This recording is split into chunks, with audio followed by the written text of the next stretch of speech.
खासदार असुद्दीन ओवैसी यांच्या नेतृत्वाखालील all India Majlis Ittehadul Muslimeen AIMIM ची उमेदवारी मागे घेण्यासाठी आर्थिक व्यवहार झाल्याचे उघड झाले आहे.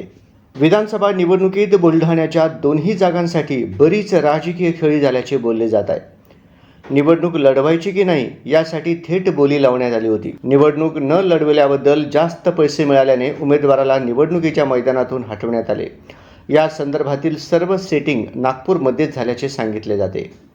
बुलढाण्याचे माजी जिल्हाध्यक्ष डॉक्टर मोबिन खान यांनी AIMIMचे प्रदेशाध्यक्ष आणि माजी खासदार इम्तियाज जलील यांना पत्र लिहून ही संपूर्ण बाब उघड केली आहे.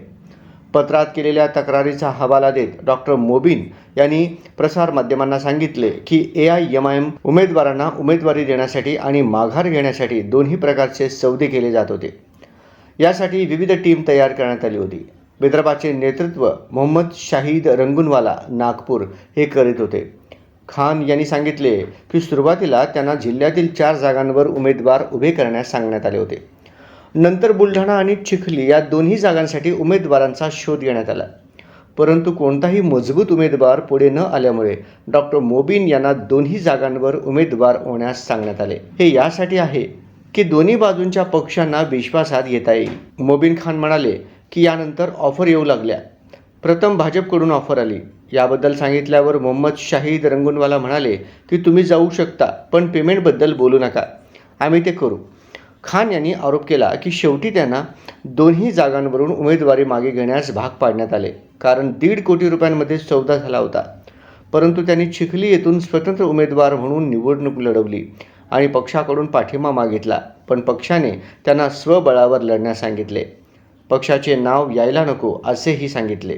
या कारणामुळे खान यांना नंतर त्यांच्या पदावरून मुक्त करण्यात आले. डॉक्टर मोबिन म्हणतात की त्यांच्याकडे कॉल रेकॉर्डसह सर्व पुरावे आहेत. डॉक्टर मोबिन खान यांनी सांगितले की विदर्भ अध्यक्ष मोहम्मद शाहिद रंगूनवाला यांच्याकडून मिळालेली माहिती अशी होती की AB फॉर्म यादीत नाव समाविष्ट करण्यासाठी 20 लाख रुपये जमा केले जातील आणि AB फॉर्म मिळाल्यानंतर 70 लाख रुपये जमा केले जातील.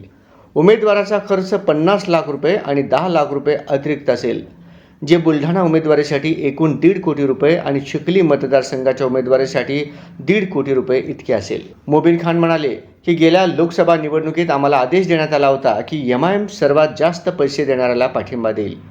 पक्षाने पाठिंबा देण्यासाठी 20 लाख रुपये किंमत निश्चित केली होती, पण पाठिंबा मागणाऱ्या उमेदवाराला प्रदेशाध्यक्षांकडून पाठिंबा हवा होता, पण त्यांनी स्वतःच्या पातळीवर पाठिंबा मागितला होता. प्रकरण